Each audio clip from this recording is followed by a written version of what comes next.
O'zi hayotdagi yomon ko'radigan gapim omadim kelmay qoldi degan gap. Yig'lab borganman tanlovgacha. Diplom, boshqa narsalarga ham o'zim ism shartini yozib berishimga to'g'ri kelgan. Sizga ishonamiz, birinchi o'rin olasiz, kuchlisiz degan har bitta gap battar men ustimga bo'lgan bosimni kuchaytirdi va o'zi boshidan niyat qilgandim, tanlovda qanday sovrin bo'lishidan qat'iy nazar dadamga beraman deganman. Mashinam kalitini olayotganda ham ota-onamga qarab turganman faqat. Ularning ko'zlaridagi quvonch, bir mamnuniyat hissini ko'rib juda ham xursand bo'lib ketganman. Mening ismim Xaldirdiyeva O'g'iljaran. Ko'pchilik o'z ismini eshitgandan darrov birinchi qiziqishadi qaysi millatdan ekanligimga, qayerdaligimni so'rashadi. O'zim Qoraqalpog'iston To'rtko'l tumanidanman. Kaltamnor degan turkman qishlog'ida tug'ilganman va turkman tilida tahsil olganman 11 yil maktabda. O'g'iljaran. Bu shunaqa to'g'ri talaffuz qildimmi hozir? Ha.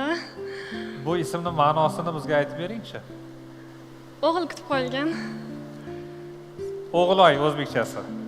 Shunaqami? Jeren degani kiyik degan ma'noga Jayron, o'g'il Jayron bu. Xullas har qaysi tanlovda ham shu tuman bo'limiga borganda ham, viloyat bosqichida ham ismim bilan qanaqadir notanishlik holatlari yuz bergan, chunki O'g'iljaran degan ism o'zbek millatida ham, qoraqalpoq millatida ham yo'q.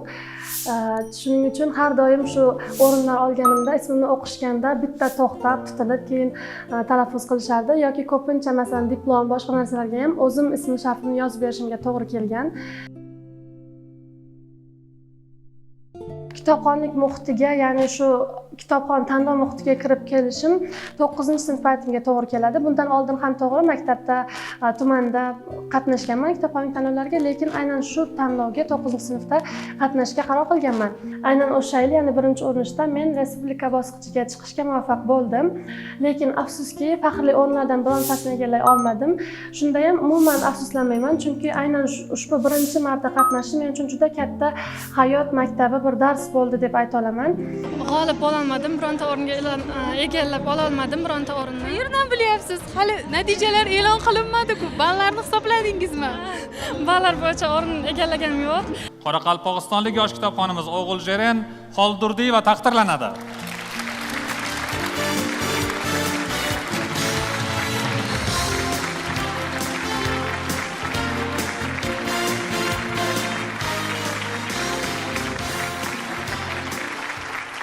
Rahmat. Bu yil ayniqsa raqobat juda kuchli bo'ldi. Men o'zim ham ko'pchilik kitobxonlarni tanirdim, savol-javoblar qilib birga tayyorlanganmiz va chiqa olmasligimdan qo'rquv juda ham kuchli bo'lgan. Shu sabab ham 5 ta bosqich bo'lgan bo'lsa, har qaysidan oldin 2-3 kecha oldin umuman uxlolmasdim, chunki menda o'zi shunaqa bir xarakter dedim bor, biron narsaga tayyorlanadigan bo'lsam yoki harakat qilsam, oxirgi imkonimning oxirgi darajasigacha harakat qilaman va mabodo g'olib bo'la olmay qolsam juda qattiq ta'sir qiladi bu menga. Oldindan o'zimni shuning uchun ruhan tayyorlab bordim deganda ham baribir tanlovda yig'lab qaytganman muvaffaqiyatsiz chiqqan shartlarda. Toshkent shahridan qatnashdim. Viloyat bosqichida ham raqobat ham juda kuchli bo'ldi. Ko'pchilik talabalar ekan o'zi va birinchi o'rinni 140 ball bilan qo'lga kiritib, respublika bosqichiga yo'llanmani qo'lga kiritdim.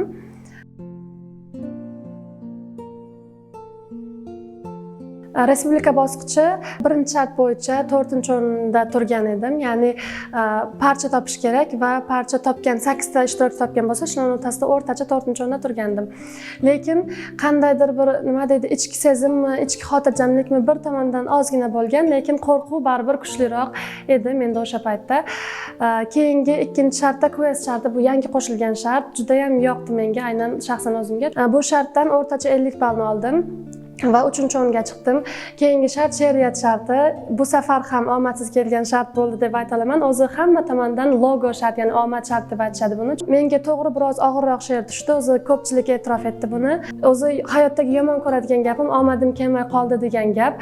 Ko'pchilik o'z tanlovlarida ham shunaqa bo'ladi. Masalan, o'rin ola olmay qolsa, 4-o'rinni oldim yoki bo'lmasam omadim kelmay qoldi, qiyin bo'ldi deyshadi. Men lekin hech qachon tanlovni ayblamaganman.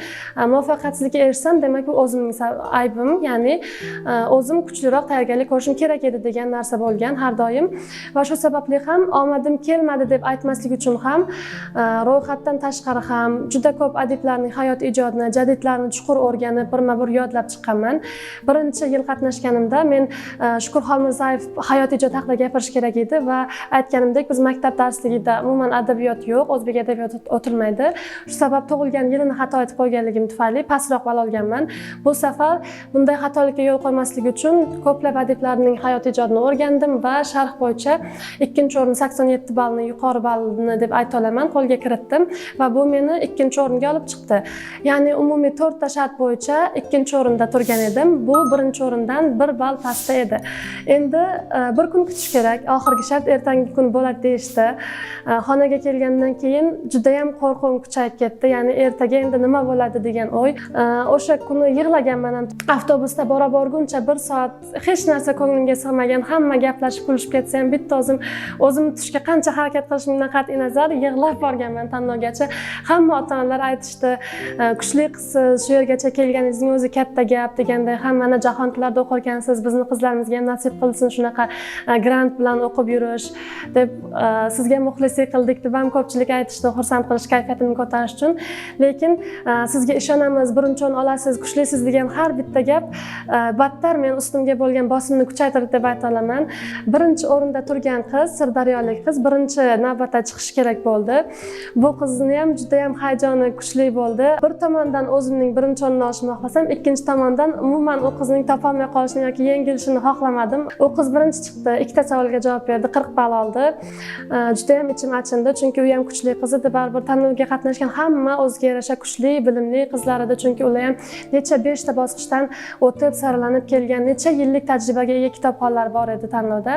Aynan o'sha 5-chi bo'lib chiqadigan bo'lsam, 4-ishtirokchi javob berayotgan paytda juda ham hayajonim kuchayib, qo'lim qaltirab, tomog'im ham qurib qoldi. O'sha paytda suv ichish uchun orqaga qaytishga ruxsat so'radim, lekin berishmadi. Ya'ni o'sha montajyorlar, nimalar, operatorlar hammasi bor edi, tayyorlab, mikrofonlarni qisib shunaqa qilib turishgandi. Keyin suv ichmasam bo'lmaydi, hozir javob bera olmayman degandan keyin o'sha operatorlardan bittasi yugurib menga suv olib, o'zi ochib, qo'limga tutdi. O'sha 2 qultum suv ichib, o'zimni ancha bosib chiqdim va o'sha suv bergan akaga ham hurmatim cheksiz.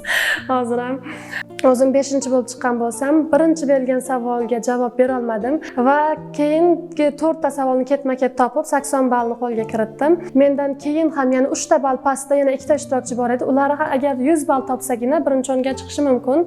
Lekin Samarqand viloyati 2 ta savolga to'g'ri javob berdi va 3-o'rinni qo'lga kiritdi.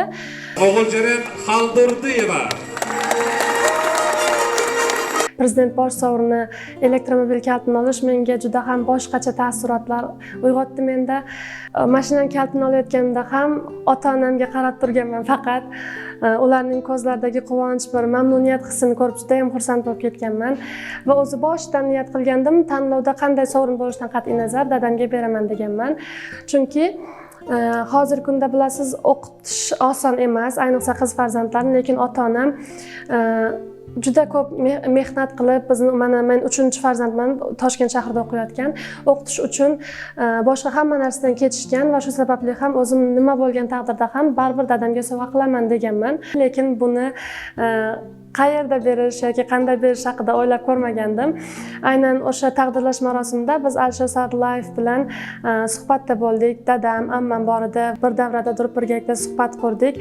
Alisher Sa'dullayev dadam bilan tanishdilar, qayerda ishlashi haqida so'rashdi va o'sha 3 ta qizini ham oliy ta'limda o'qitayotganligini eshitib, alohida mana millat otasi qanday bo'lish kerak degan gaplarni aytdi. Bu juda ham xursand qildi meni. Ya'ni aynan men kitob o'qib, dadamni mana shu yerlarga Alisher Sa'dullayev bilan suhbatlashgani olib kela olganimdan juda ham bir katta faxr hissini tuydim deb ayta olaman. Va o'sha payti men hozir beray imkoniyat-ku degan his o'tdi ichimdan va o'zi oldindan ham ichimda maqsadim edi shu berish va o'sha paytda, o'sha davrada mashinaning kaltini dadamga sovg'a qildim. Men o'zi eng asosiy maqsadim mashina yetib olish emas edi, o'sha kitobxonlik orqali o'zimni ko'rsata olish edi va maqsadimga yetdim. Mashinani esa dadamga tantanaga ravishda sovg'a qilmoqchiman. Eng asosiy maqsadim edi. Xafa bo'lsa qo'yay kuldirib, otamni bir quchoqlab qo'yay, do'sti bo'lay, sirdoshi bo'lay, maqtansin men baxtga to'lay, xursand bo'lsa jilmayib kulay, otamni bir quchoqlab qo'yay.